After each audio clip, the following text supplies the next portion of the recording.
Well, this is a critical week in the government shutdown and the showdown in Congress over expiring Obamacare credits. Today, flights departing Los Angeles were temporarily shut down due to a shortage of air traffic controllers, all of them working without pay. CBS's Elise Preston is at LAX with more on this shutdown fallout. Elise.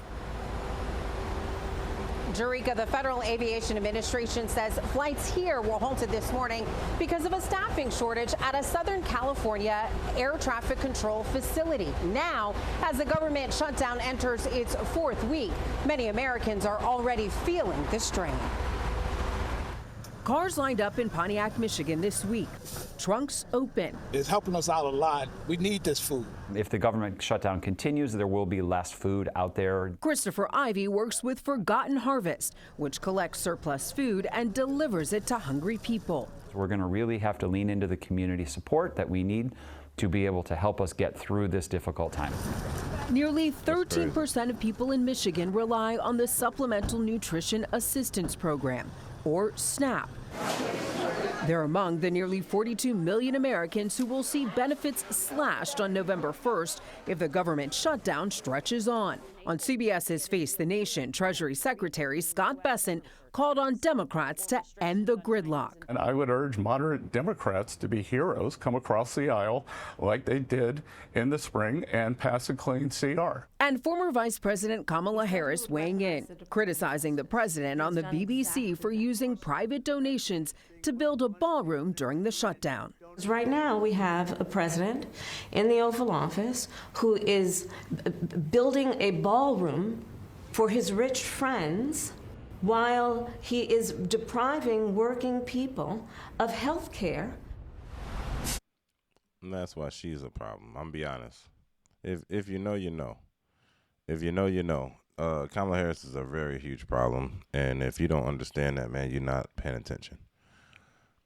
There's a government shutdown due to the budget, and she's too busy blaming Donald Trump for getting an external funding, not from the taxpayers, external funding from donors that want to help build the ballroom. This is why she's not the president. She's not focused at all. Let me continue this video about to end in a second. Now, Democrats say they are willing to meet with Republicans on a plan that doesn't raise health care premiums. Meanwhile, air traffic controllers will be missing their first full paycheck on Tuesday. Jerika? Elise Preston for us tonight. Thank you. I'll say it like this. That last comment, Kamala Harris, I don't know why they even put her on there. She's kind of, she's irrelevant, let's just say. And I only say that because of the fact that she's sitting there and it's a funny thing that Democrats do. And if this don't apply to you, then I'm not talking to you. It's a funny thing that Democrats do. They play the finger pointing game, the blame game. Who's at fault? Who's the reason why? It's no solution, though. So you're too busy telling them what they did wrong rather than saying, okay, here's the solution and how can we get to the next stage? It's like being stuck on the past or the present instead of keep going to the future. Now, it affects a lot of people, millions of people. I think 43 million people have SNAP benefits. So that affects like a good, I think 10% of our country, probably 10%. And that's a lot of people. We got to understand that this is the doing due to the fact that no one can get 60 votes for the budget. Now, it is what it is. Trump can't do anything until he gets to his desk, either way. So they blaming Trump for something he has zero control over at the moment. So it is kind of interesting that Kamala Harris goes on there and talks about Donald Trump. That's the MO. Everybody, if you ain't got nothing of substance to talk about, blame Trump for what he didn't do, and that's what I feel what's keep going on here. The problem is also, I would tell you the initial problem at all. And the only reason I speak on this subject is because all my life we were raised on SNAP benefits. Now, when I got of age, I never went back on that program because I knew the downfall of it. So I didn't even try to attempt to even keep going. I knew that if you made this amount of money, they stop helping you, and it's now you got to pay more. It's like you're digging a hole, and if you try to get out that hole, it's way harder. That being said, I want to give a warning out for those people that are sitting there with SNAP benefits. And you can be a government employees. Well, that's different. You can't really predict that. That can happen at any moment, right? But for those people that don't understand about the government employee thing, next time you should know that since this could happen at any moment, next time just be more prepared. That's all.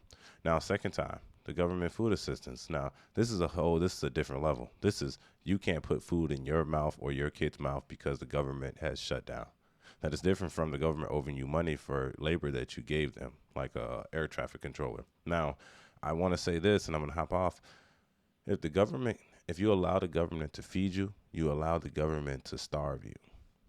And I say that to say you might need the assistance, but as you're using the assistance, find out an exit strategy. Find out a way where this can go somewhere else. You know what I'm saying? Where a lot of people won't too much stress you about anything. Like, okay, well, I've been on Section 8 or I've been on EBT. I just got on it. What's the next plan? How do I get from EBT while or how do I grow while I'm on EBT? But let's not just sit here on it and just hang on to it, because government shutdown, funds are deducted. I make more money, EBT is deducted. You know what I'm saying? So it's like you're allowing them to starve you if you're allowing them to feed you. So it's best to just get out that hole and feed yourself, because then you will call the shots if you don't eat it of your own doing, because you're relying on the budget balances of the country and also other people paying their taxes in order to get funded from the government. Your one rule or passing away of say like a bill to your benefits being stopped or halted or having higher requirements. So in that aspect, if you need it for the moment, then use it. But for the long term, how can you get away from that? And I want you to think like a survival. If I was just on here on my own, you're saying, because I've seen videos all online, I can't feed my kids. Like, you're telling me, due to the government not giving you money, you cannot feed your children. That is crazy. You should always have a way to put food in your family's mouth. I mean, put food in your family's mouth. You should always have a way to know how to do that. You should never allow the government to even have that ability to have the power to do that. Same goes for you got the SNAP. Same goes for Section 8. Same goes for Medicaid, because it just takes you to make a certain amount, and you're no longer eligible for that Medicaid or Medicare. You know what I'm saying? Same goes for everything else. Section 8. If you make more, it puts you so in a hole that it's impossible to get out of it. So if you voted against it, you'll be voting against your own interest, because you're such in a hole and you don't have the ability and or money to do that. Now, I did make a video before about how to get out of this cycle, because not only am I a recipient of the EBT, we grew up on EBT, Section 8, Medicaid, Medicare for sure. So I know how to get out of it. There's a procedure to get out of here. I'm going to probably make a separate video about that so I can give you guys the 411 on how to get out of the homeless cycle, the cycle of doom indefinitely, like doom forever. That being said, tell me what y'all think about this conversation. The government shutdown. What do you think about the views of people not being able to eat because the federal government is shut down? Do you think those people should just blame the government on why they're not getting paid? Should they change the rules that the EBT people still get their money? Or should those individuals just get up out they seat, get active, and never allow the government to feed them or starve them? It's your boy, Angela Savage. Tell me what y'all think about this in the comment section.